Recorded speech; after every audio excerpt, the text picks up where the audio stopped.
भेंट मुलाकात कार्यक्रम 1 तारीख से हमने शुरू कर दिया था और रायगढ़ जिले के फिर दूसरे और विधानसभा ले लूँगा, करमजयगढ़ और खरसिया विधानसभा बचे हैं, इसको कंप्लीट करके फिर आगे दूसरे जिलों में भी जाएंगे। भेंट मुलाकात कार्यक्रम ज़बरदस्त चल रहा है, लोगों में बहुत उत्साह है, बहुत सारी समस्याओं का भी निराकरण हो जाता है और शासकीय कार्यक्रमों की जानकारी भी लोगों के माध्यम से पता चलता है। हमारी जो योजनाएं हैं वो लोगों तक पहुंच रहा है, नहीं पहुंच पा रहा है। फिर कुछ विकास की बातें हो जाती है और उसके बारे में चर्चा हम लोग कर लेते हैं और कुछ स्वीकृतियाँ भी होती हैं। मुख्यमंत्री जी, आज सुप्रीम कोर्ट में सीए को लेके बड़ी सुनवाई होने वाली है। 200 जनहित याचिकाएं लगी हुई हैं उसमें, आपकी क्या प्रतिक्रिया है? सीए मतलब मुझे ये बताने कि मैं भारतीय हूँ, ये प्रमाणित करने की आवश्यकता क्या है? जो नहीं है तो उसके लिए आपके पास बहुत सारी एजेंसियाँ हैं जिससे आप जांच कर लें और उनको कर लें, लेकिन पूरे देश के लोगों को आप कहें कि मैं भारतीय हूँ प्रमाणित करिए, यदि किसी कारण से आप प्रमाणित नहीं कर पाते तो फिर आप भारतीय नहीं हैं। यदि आपके पास बहुत सारे ऐसे लोग हैं, खासकर हमारे आदिवासी अंचलों में, उसके पास ज़मीन का रिकॉर्ड नहीं है, स्कूल का दाखिला नहीं है, तो एक गांव से दूसरे गांव चले जाते हैं तो वो गांव के ऊपर प्रमाणित नहीं कर पाते। ऐसी बहुत सारी स्थितियां हैं। तो खासकर गरीब तबके के लोग जो पढ़े लिखे नहीं हैं, जिसके पास ज़मीन नहीं है, ऐसे लोगों के साथ भी बहुत दिक्कत हो रही है कि आप कैसे आप प्रमाणित करेंगे आप भारतीय हैं। ये केवल मुस्लिम की बात नहीं है, मुस्लिम लोग तो बड़े होशियार हैं जो अपना प्रमाण पत्र इकट्ठा करके रखें हैं। बचत जो लोग हैं, चाहे हिंदू हों, आदिवासी हो, अनुसूचित जाति के लोग हों, वो लोग प्रमाण पत्र रखे नहीं हैं, उनको दिक्कत आएगी। आखिर आसाम में हुआ क्या? आपने जारी किया, उसके बाद क्या किया? सूची जारी की, पता चला तो सबसे ज़्यादा हिंदू। आरएसएस ने बयान दिया है, आरएसएस ने कहा है कि देश जो है वो हिंदुत्व से जुड़ेगा। और मनमोहन वैद्य ने प्रेस कॉन्फ्रेंस की और कहाँ? हाँ, उन्होंने कहा कि देश जो है सिर्फ हिंदुत्व से जुड़ेगा। पहले ये बताया कि उनका जो हिंदुत्व है या उनका जो राष्ट्रवाद है वो कहाँ से प्रेरित है, वो किस पंथ को मानने वाले लोग हैं, ये बताएं। और यदि हिंदू धर्म की बात करें तो किस पंथ से जुड़े हैं वो ये बताएं, किस देवी देवता को मानते हैं वो बता दें। दूसरी बात यह है कि 7 दिन से यह समन्वय की बैठक हो रही है। ये बैठक किसके लिए थी?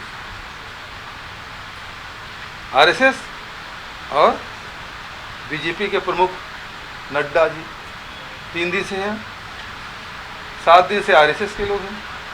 समन्वय की जरूरत क्यों पड़ी? क्यों?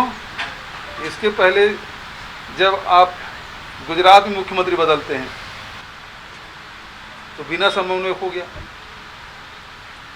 कर्नाटक के मुख्यमंत्री बदलते हैं तो बिना समन्वय हो गया, गडकरी हटाते हैं तो बिना समन्वय हो गया। इसका मतलब ये है कि बीजेपी और आरएसएस के बीच में एक लंबी दरार पड़ गई है, एक लंबी खाई है,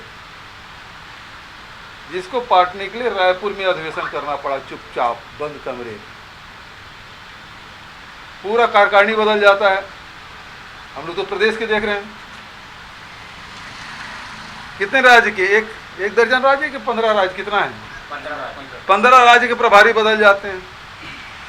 आरएसएस कुछ ही नहीं रहे।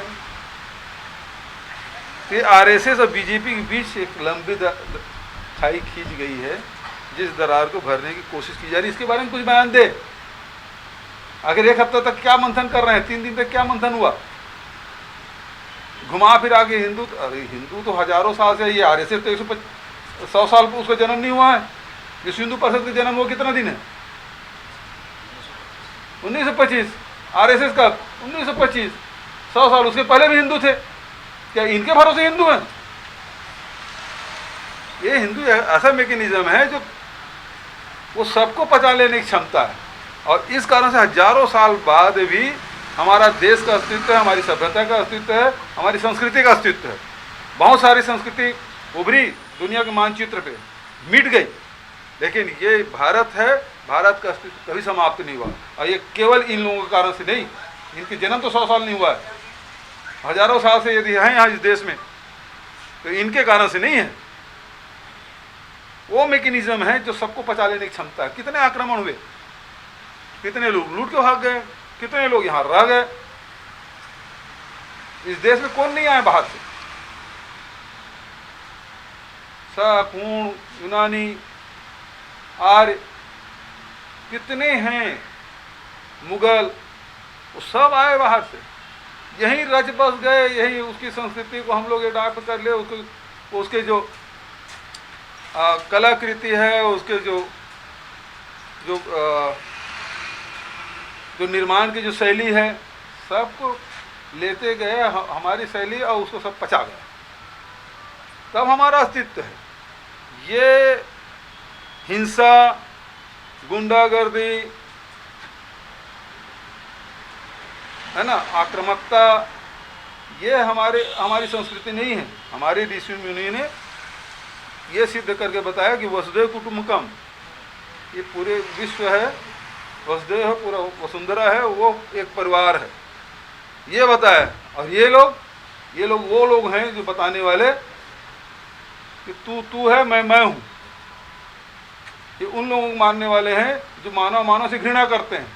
ये वो लोग हैं जो पशु पक्षी से भी नीच दर्जा के मनुष्य को देने वाले लोग हैं, इसको मानने वाले हैं। और ऐसे ही मानने वाले लोग हैं जो गांधी जी की हत्या की। सर, उन्होंने ये भी कहा कि उनके बाप दादाओं ने भी जो संघ को रोकने की कोशिश की है। ये बड़ा बयान वो दे रहे हैं। इसके बाद कांग्रेस के लिए एक इशारा है, एक इशारा किया कि उसके बाद भी संघ बढ़ता रहा। ठीक है, एक समय है वो बढ़ा, लेकिन उसका भी अस्तित्व ज़्यादा दिन रहने वाला नहीं। हिंसा, घृणा, या आदमी के अंदर क्रोध भी है।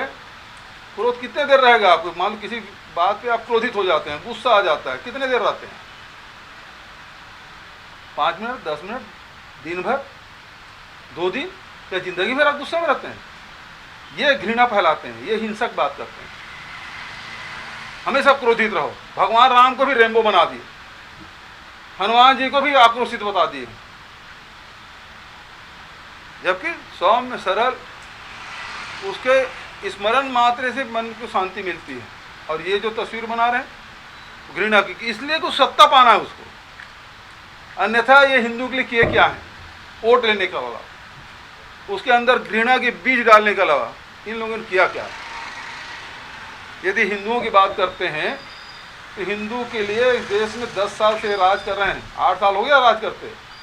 हिंदुओं के लिए ऐसा कोई काम किया क्या? ये केवल ये है कि अल्पसंख्यकों को गाली देने के लिए, अनुसूचित जाति जनजाति को मारने पीटने के लिए, कभी गाय के नाम से, कभी किसी के नाम से, ये सबको मारने पीटने का काम किए हैं। वोट पाने के लिए, सत्ता पाने के लिए कुछ भी किसी स्तर पे जा सकते हैं, ये इनका स्तर है। सर, बीजेपी में नई टीम का गठन हो गया है। कह रहे हैं कि 2023 में कांग्रेस को मात देने के लिए टीम पूरी स्ट्रेटजी के साथ। अरे सवाल इस बात का है, पुरंदेश्वरी जी उस बैठक में शामिल थी और उसको हटा दिया गया। उसका दोस्त केवल इतना ही था कि हमारी जो सबसे बड़ी चुनौती है वो किसान है, पिछड़े वर्ग। मुख्यमंत्री पिछड़ा वर्ग होना और किसान होना हमारे लिए सबसे बड़ी चुनौती है। वो सच को स्वीकार कर लिए तो इस तरह से उसको हटा दिया गया। उसका दोस्त केवल इतना ही है। मैंने पहले ही कहा कि यहाँ लंबी दरार पड़ गई है भाजपा और आरएसएस में। आरएसएस के बिना समन्वय के, बिना पूछे ये सारी नियुक्तियाँ हो गई हैं, और जिसके कारण से उसको तलब किया गया था, और इसके कारण से उसका संतुलन बिगड़ गया था नड्डा जी का। तभी वो बोले कि 2 दिन में 71 आदिवासियों की मृत्यु हो गई। ये कहाँ से आंकड़ा आ गया? उसका दिमाग कहीं और था, बोल कुछ और गए। ये दोहरा बात करते हैं। इसके लोग तो बोलते हैं बच्चा पैदा करो। इसके जितने भी नेता हैं वो कहते हैं कि ज़्यादा बच्चा पैदा करो, है ना। अब इस संघ जनसंख्या नियंत्रण की बात कर रहे हैं, तो ये दोहरी बात करते हैं। एक मुंह कुछ और बात करते हैं, दूसरे मुंह कुछ और बात करते हैं, दो मुंह ही बात। मुख्य रूप से बात यही है कि इनके बीच में जो खाई पटी है उसके ये परिणति है, और उसको अब आरएसएस इसको बर्दाश्त कर नहीं पा रहा है। आरएसएस के लोग कभी प्रेस कॉन्फ्रेंस करेंगे नहीं। अब बीजेपी दूसरी तरफ ले जा रहा है। समन्वय क्यों? किस बात का समन्वय? 3 दिन तक समन्वय किया बंद कमरे में, तो उसको बताओ तो। हिंदुत्व के बारे में हम ऐसी भाजपा वाले बयान देते रहते, लेकिन 3 दिन तक के बंद कमरे में जो मंथन हुआ, उसके बारे में बताना चाहिए। मैंने निमंत्रण दिया था भाई स्वामी आत्मानंद अंग्रेजी स्कूल देखने चलो, कौशल्या माता के दर्शन मना करो। कर दिया। निमंत्रण नहीं मिला। निमंत्रण क्या सार्वजनिक रूप से बोले और कैसे? उसके लिए पर्चा बांटना पड़ेगा। इसी माध्यम से दिया। यहाँ है छत्तीसगढ़ में, तो छत्तीसगढ़ में कौशल्या माता का मंदिर है, दर्शन करने वहाँ कोई कार्यक्रम होगा तो निमंत्रण देंगे। आप दर्शन करने जाइए, दर्शन करने जाने के लिए कोई निमंत्रण पत्र छपा जाता है। कोई नवरात्रि चल रहा है तो फिर ठीक है भाई, हमारे यहाँ जवारा बोया गया है, निमंत्रण है ना, उसका निमंत्रण दिया जाता है। स्वामी आत्मानंद अंग्रेजी स्कूल चल रहा है, उसके लिए क्या निमंत्रण के? नए स्कूल उद्घाटन करना, उससे उद्घाटन कराने के लिए नहीं बुलाया। गौठान चल रहा है, उद्घाटन करने के लिए नहीं बुला रहा हूँ, देखने के लिए बुला रहा हूँ। देखने के लिए निमंत्रण पत्र नहीं होता। ठीक है, थैंक यू।